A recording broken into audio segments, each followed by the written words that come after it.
वज़ीर दाखिला शेख रशीद की न्यूज कॉन्फ्रेंस की। उन्होंने कहा कि नवाज शरीफ वापस आना चाहें तो 24 घंटे में खुसूसी दस्तावेज फराहम कर सकते हैं। हुकूमत ने लीगी कायद को पेशकश कर दी है। इस्लामाबाद में मीडिया से गुफ्तगू में वफाकी वज़ीर दाखिला शेख रशीद ने लॉन्ग मार्च मुअख्खर करने का PDM का फैसला दुरुस्त करार देते हुए असम्बलियों में आने का मशवरा दिया और वाज़ेह किया कि इमरान खान कहीं नहीं जा रहे। कुवैत से वीजे अनकरीब खुलने की नवीद भी सुना दी।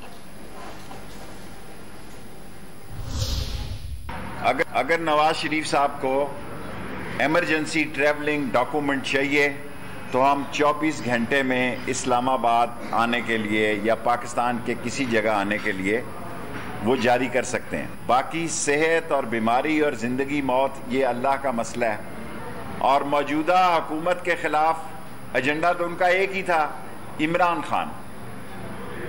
खान सियासी तौर पर हैवी वेट है, इनसे अल्लाह के हुक्म से अल्लाह की मदद से नहीं गिरने जा रहा था। जो सबसे अहम बात है कि अल्हम्दुलिल्लाह हुकूमत ने, वजारत दाखिला ने कोई रुकावट किसी काम में खड़ी नहीं की।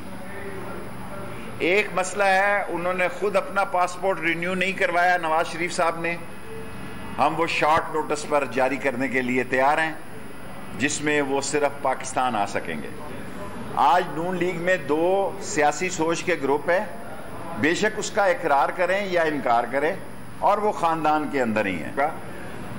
रमज़ान ठंडा गुजरे मेरी ख्वाहिश थी और अल्लाह ने मेरी वो दुआ सुनी है कि रमज़ान में तरावियाँ भी पढ़नी और पढ़ानी होती हैं लोगों ने, तो एक ठंड के रोज़े गुजरेंगे और सियासत में एक सुकून है। उनको असम्बलियों में आना चाहिए। मैं PDM को कहूँगा कि असम्बलियों में आए, इलेक्शन इस्लाहत करे।